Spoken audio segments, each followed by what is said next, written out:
lost during one of the wars.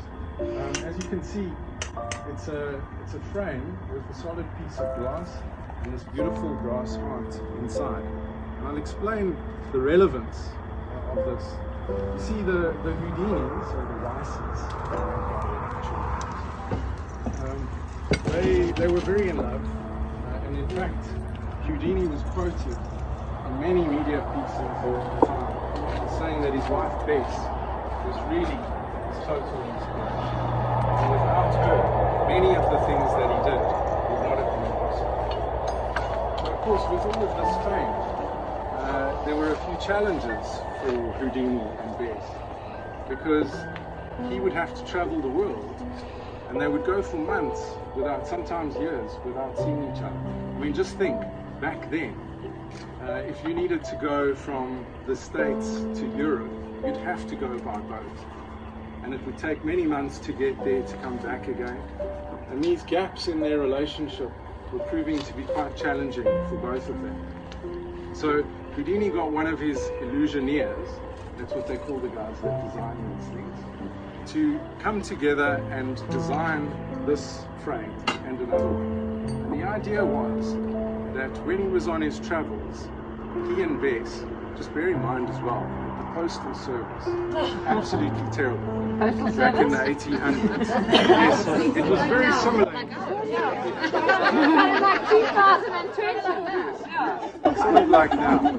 They also had electricity. So what would happen is Harry and Bess, they would set a time on a particular day while he was away, when they would each take out the brass heart frames, and if they pressed their hands to them and looked into the brass heart, they were somehow connected across the miles. Now you may know that Nico is going to be going overseas very shortly, and he and Frans will be separated for a period of time. And if this could work for the Houdinis, I believe that it could work for our grooms this evening. So I'd like to try an experiment. I haven't ever performed with this piece. It's one of those things that sit on a shelf, generally gathers dust, never sees the light of day. I only have one frame, so it is possible that it won't work. We've had to adapt the experiment a little. What I did a little earlier today,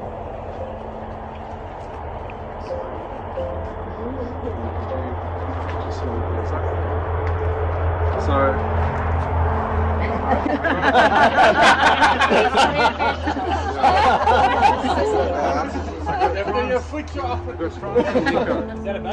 I got Frans and Nico to write notes to each other, and we're going to use these hearts.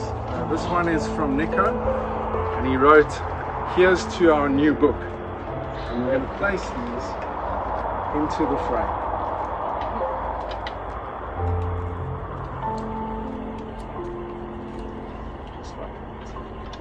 We will take the other one.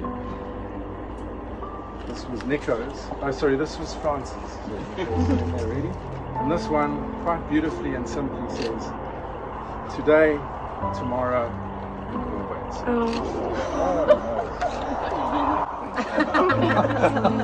Don't you feel packed up, Nico?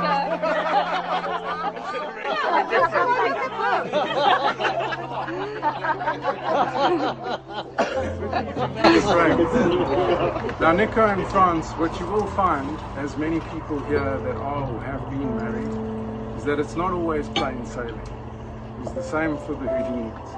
And sometimes you will find yourself separated by something like the cold, hard glass. And you'll have to try harder to connect with each other. And what I have here is the arrow of Cupid, okay? A symbol of eternal love. And you can see, if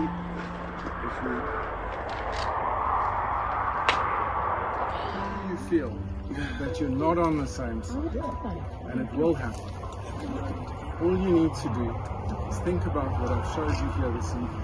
Think about your love for each other, and you can achieve impossible things. Thank you all this evening.